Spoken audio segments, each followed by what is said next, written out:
নাটোর জেলার লালপুর থানাধীন লালচানপাড়া শাকিনের green valley পার্কে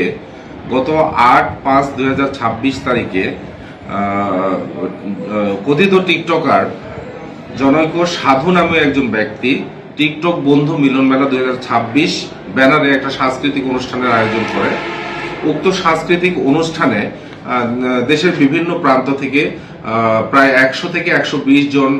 টিকটকার অংশগ্রহণ করে। তো তাদের গত ৮/৫/২০২৬ তারিখে তারা একটা স্পট ভাড়া করে এবং স্পটের অনুষ্ঠান চলাকালীন সময়ে তাদের এই স্পটের পাশ দিয়ে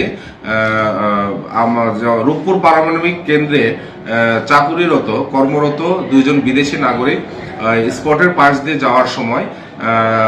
প্রায় ৮-১০ জনের একটা টিকটকার গ্রুপ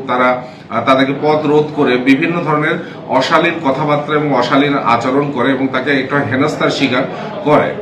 এই পরবর্তীতে ৯/৫/২০২৬ তারিখে সকাল ১০টা-১১টার দিকে একটা ফেসবুক আইডি থেকে এই ভিডিওটা আপলোড হয় এবং আপলোড হওয়ার পর সামাজিক যোগাযোগ মাধ্যমে এটা তীব্র সমালোচনার মুখে পড়ে এবং বিষয়টি আমাদের নজরে আসে। এরপর পার্ক কর্তৃপক্ষের পক্ষ থেকে গ্রিন ভ্যালি পার্কের ম্যানেজার বাদী হয়ে একটা এজাহার দায়ের করলে আমরা একটা মামলা রুজু করি এবং মামলার সূত্র ধরে তথ্য প্রযুক্তির মাধ্যমে সহায়তায় আমরা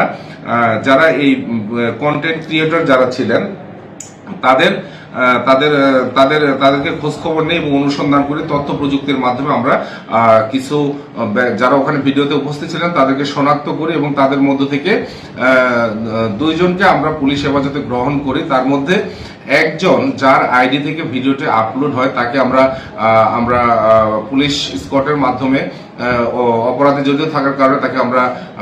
কোর্টে সেট আপ করতেছি এবং আরেকজন যে আছে